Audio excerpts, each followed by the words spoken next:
Hey guys, welcome back to my channel. So guys, आज हम wash it all away anime के episode number 12 को explain करेंगे और ये इस सीजन 1 का लास्ट एपिसोड होने वाला है। सो चलो स्टार्ट करते हैं। एपिसोड की स्टार्टिंग में हम किन्मे और नाइरो की मम्मी और नाइरो को देखते हैं। वो दोनों किन्मे को अपने कपड़े क्लीनिंग के लिए देते हैं और वो दोनों काफी ज्यादा अच्छे कपड़े पहनकर आए थे। उन्हें देखकर लग रहा था कि वो कहीं घूमने जा रहे हैं। किन्मे पूछती है कि आप लोग आज कहीं जा रहे हो? नाइरो की मॉम बोलती हैं कि वो दोनों आज आइजू नाम की प्लेस पर जा रहे हैं, जहां नाइरो और वो दोनों 1 नाइट रहेंगे। और उसी बीच नाइरो भी अपने कैमरा से बहुत सारे एनिमल्स के फोटो खींच लेगी। फिर वो दोनों वहां से चले जाते हैं। फिर आजी-सान किन्मे की शॉप पर आती है और किन्मे को अपने कपड़े क्लीनिंग के लिए दे देती है। किन्मे उन कपड़ों को लेकर बोलती है कि वो इन कपड़ों को अच्छे से चेक करके क्लीन कर देगी। आजी-सान बोलती है चेक करने की क्या जरूरत है, वही सेम कपड़े हैं। बट किन्मे बोलती है उसे चेक तो करना ही होगा, क्योंकि कपड़े टाइम टू टाइम पुराने हो जाते हैं, जिससे उनमें दाग लग जाता है और कपड़े स्ट्रेच भी हो जाते हैं और कपड़ों पे स्टेन भी लगा हो सकता है। सो क्लीनिंग से पहले चेक करना सबसे अच्छा रहता है। ओके ठीक है, जो करना है जल्दी करो। फिर किन्मे आजी-सान से बैग लेती है और उन्हें अंदर जाकर कपड़ों को चेक करना शुरू करती है। तुम्हें इस टाउन में आए हुए 2 साल हो गए ना? हाँ बिल्कुल। सो तुमने अभी भी उस टेबल को रखा है जिसमें तुम कपड़े आयरन करती हो? हाँ, मुझे जो मिलता है मैं अपनी चीजों का बहुत अच्छे से ख्याल रखती हूँ। थैंक यू आजी-सान, आपने इन सब चीजों को इतना संभाल कर रखा। आजी-सान बोलती है अरे मैंने कुछ भी नहीं किया, मैंने तो सिर्फ इन सब चीजों को यहाँ छोड़ दिया था, वो तुम थी जिसने इनको संभाला था।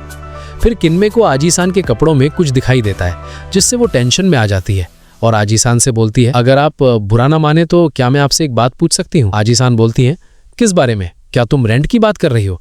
फिर किन्मे आजी-सान को कुछ बताती है, लेकिन वो बात हमें सुनाई नहीं देती। फिर किन्मे की बात सुनकर आजी-सान अचानक टेंशन में आ जाती हैं और बिना कुछ बताए अपना बैग लेकर बोलती हैं ओके देन, मैं चलती हूँ, मैं अपने कपड़े खुद ही धो लूंगी। किन्मे उन्हें रोकने की कोशिश करती है, बट आजी-सान उसकी बातें सुने बिना वहां से चली जाती हैं। फिर शॉप पर किन्मे की दोस्त यागारा-सान आती है और वो दोनों बातें कर रहे होते हैं। किन्मे यागारा-सान को उसके और क्यू के बारे में बताती है कि पिछली बार यानी पिछले एपिसोड में जब क्यूशुकुन और मैं दोनों मिले थे, तब क्यूशुकुन उसके बाद बहुत जोर से भाग गया था और वो रुक ही नहीं रहा था। मुझे लगता है शायद मुझसे कोई गलती हो गई थी, मैंने उन्हें अनकंफर्टेबल फील करवा दिया था। यागारा-सान बोलती हैं अरे नहीं, तुम चिंता मत करो, क्यों बिल्कुल ठीक है, वो सिर्फ शर्मा कर वहां से भाग गया था। क्यों अभी भी एक कॉलेज स्टूडेंट है, सो इसीलिए वो बहुत ज्यादा शर्माता है। मुझे लगता है तुम सही कह रही हो। हाँ बिल्कुल, तुम टेंशन मत लो। फिर किन्मे अपने काम में लग जाती है और वॉशिंग मशीन में कपड़े धोने डाल देती है। फिर वो एक एनवेलप हाथ में पकड़कर उसे देखती है, जो किन्मे का रेंट है, जो कि उसे आजी-सान को देना है। वो हर महीने दिन के अंत में हमेशा आ जाती थी। फिर किन्मे को याद आता है कि उसने आजी-सान से आखिर क्या पूछा था। अब इस फ्लैशबैक में हमें फाइनली पता चलता है कि आखिर क्या था। किन्मे आजी-सान से पूछती है आपकी तबीयत असल में कैसी है?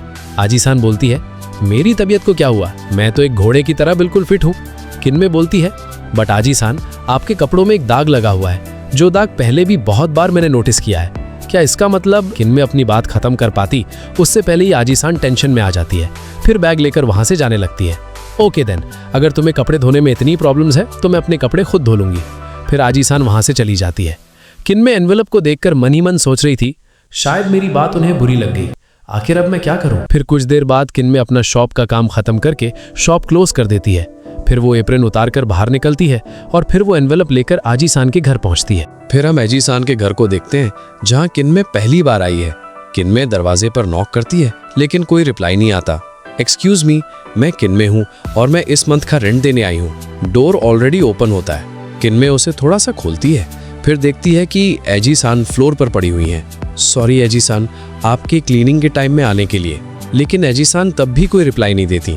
तब किन्मे घबरा जाती है और घबराकर आजी-सान के पास दौड़ती हुई पहुंचती है। फिर हम किन्मे को आजी-सान के घर में देखते हैं। बर्ड्स गार्डन में लीव्स फैला रहे थे, तभी आजी-सान वहां आती हैं, जो अब काफी बेटर लग रही थी। अरे तुम लोग यहाँ से हटो, नहीं तो मैं लीव्स क्लीन कैसे करूंगी? उसके बाद किन्मे आजी-सान को उनके कपड़े दे देती है, जो उसने क्लीन कर दिए थे। उसके बाद आजी-सान किन्मे के पास बैठती हैं और दोनों बातें करने लगती हैं। आजी-सान बोलती हैं ये काफी एम्बैरेसिंग है मेरे लिए, मैं हमेशा बोलती हूँ कि मैं एकदम फिट एंड फाइन हूँ, लेकिन तुम मुझे एक खुली किताब की तरह पढ़ सकती हो किन्मे। तुमने मुझे देखते ही समझ लिया कि कुछ गलत है। सॉरी आजी-सान, मैंने आपसे केयरलेसली बात की थी।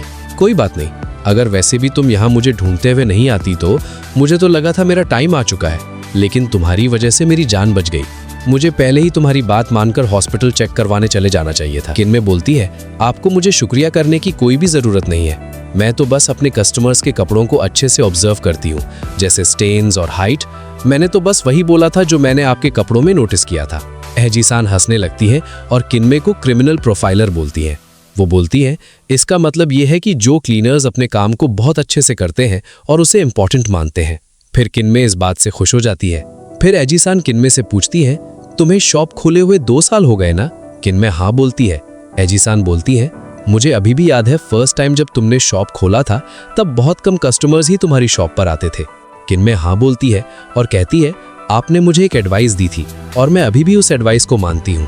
अगर मैं कहीं दूर ये शॉप खोलती तो वहाँ सभी लोग नहीं पहुँच पाते और कार से इतनी दूर ट्रैवल करना मुश्किल होता। बूढ़े लोग भी वहाँ नहीं पहुँच पाते।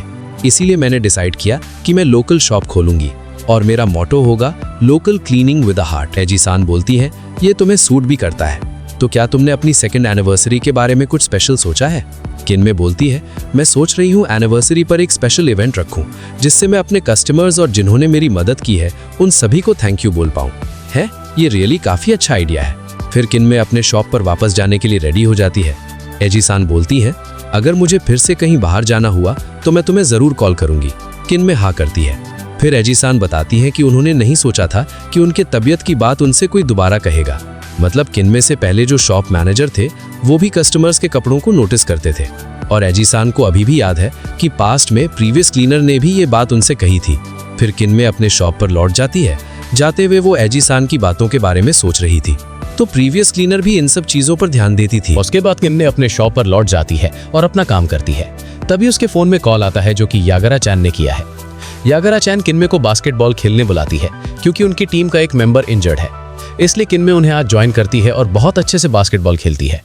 उसके बाद गेम के खत्म होने के बाद वो सब लोग हॉट स्प्रिंग जाते हैं नहाने के लिए। वहां यागरा-सान किन्मे की काफी तारीफ करती है कि किन्मे ने काफी जल्दी सब कुछ सीख लिया और एक ही दिन में वो एक प्रोफेशनल प्लेयर की तरह खेल रही थी। किन्मे इस बात से काफी खुश होती है और शर्माती है।